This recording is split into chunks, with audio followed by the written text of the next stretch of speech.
Langkah kecil yang menjaga kaki.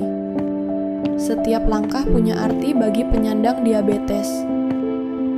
Merawat kaki bukan hanya rutinitas, tapi langkah penting untuk menjaga kualitas hidup.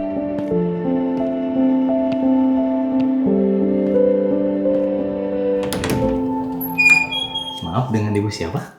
Dan Ibu Nisa, Pak. Oh, Ibu Nisa ya. Perkenalkan, saya Wandi ya, Bu. Saya edukator diabetes yang bertugas di ruangan ini. Gimana, Bu? Ada yang bisa saya bantu, Bu? Iya, Pak.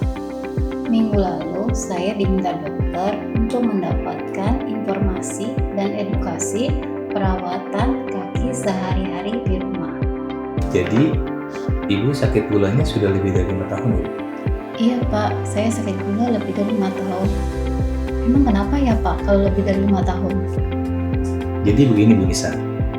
Pada pasien diabetes, terutama pasien dengan gula darah yang tidak terkendali dalam waktu yang cukup lama, itu sangat berisiko tinggi terjadinya komplikasi.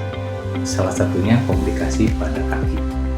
Makanya, Ibu oleh dokter diminta untuk datang ketemu saya untuk dapat informasi bagaimana cara mendeteksi apakah ada tanda-tanda komplikasi pada kaki Ibu.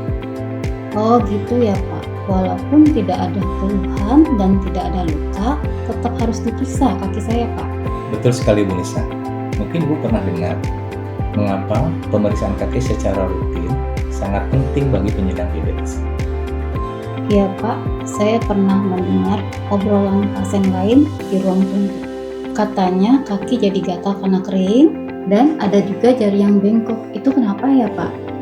Jadi begini, Bu Nisa, saya terangkan sedikit ya, Bu. Penyakit diabetes itu dapat menyebabkan gangguan saraf di kaki yang disebut neuropati, dan bisa juga terjadi gangguan di pembuluh darah kaki. Kondisi ini bisa membuat kulit Ibu menjadi lebih cepat kering, mudah terluka tanpa terasa sakit, dan luka tersebut menjadi lebih berat. Dan kita biasanya menyebutnya itu adalah lupus atau luka kaki diabetes yang serius loh, Bu, jika tidak ditangani dengan cepat. Nah, bahaya juga ya, Pak. Kalau begitu bagaimana cara mendeteksinya, Pak? Jadi begini, saya terangkan sedikit ya. Jadi pemeriksaan itu bisa dilakukan secara rutin pada saat Ibu berkunjung ke fasilitas kesehatan. Tetapi sebetulnya Ibu Nisa bisa melakukan sendiri di rumah. Mudah saja kok, Bu. Ibu bisa lakukan pemeriksaan kaki ini setelah selesai mandi atau setelah selesai berwudu. Mari, Bu, saya contohkan. Ibu bisa melihat seluruh permukaan kulit kaki ini apakah ada kulitnya kering, kemudian ada lecet, atau ada perubahan warna kulit. Seperti kulitnya menghitam, terus kemudian ada kulitnya yang merah atau bahkan menjadi pucat. Ibu boleh naikkan kaki. Jadi setelah itu Ibu juga bisa mengecek telapak kaki Ibu, ya, apakah ada penebalan yang biasa kita sebut kalus. Kemudian periksa juga suhu kaki Ibu. Caranya begini, ya, betul. Suhu kaki Ibu. Terus kemudian Ibu bisa melihat juga di sela-sela jari kakinya. Jadi seluruh kulit kaki Ibu harus diperiksa, dan termasuk sela-sela jari. Apakah ada penebalan, ada kukunya rapuh, atau ada kukunya berubah warna coklat. Nah, Pak, kalau saya menemukan tanda dan gejala seperti yang Bapak sebutkan tadi, saya harus gimana, Pak? Nah, yang jelas Ibu harus segera ke rumah sakit atau ke fasilitas kesehatan. Jangan coba-coba mengatasi kelainan tersebut dengan sendirinya. Di sini yang penting mencegah loh, Bu. Melalui deteksi dini dan perawatan kaki secara cepat dan tepat, itu dapat mengurangi terjadinya komplikasi kaki diabetes bahkan amputasi. Bagaimana saya bisa mencegahnya? Oke, Bu.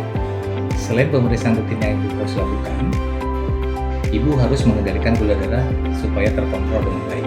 Memakai alas kaki yang nyaman, menjaga kebersihan kaki, dan menghindari berjalan tanpa alas kaki.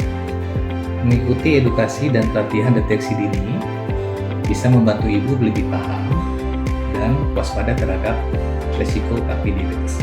Wah, hari ini banyak banget, Pak, informasi usahakan saya bisa mengerjakannya di rumah secara bertahap ya Pak. Ada nggak Pak nomor telepon yang bisa saya hubungin? Baik Bu, senang saya bisa membantu. Nanti saya akan berikan kontak yang Ibu bisa hubungi.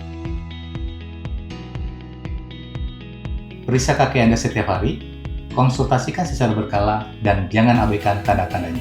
Segera ke fasilitas kesehatan jika Anda ada keluhan. Hubungi klinik terdekat untuk berkonsultasi lebih lanjut.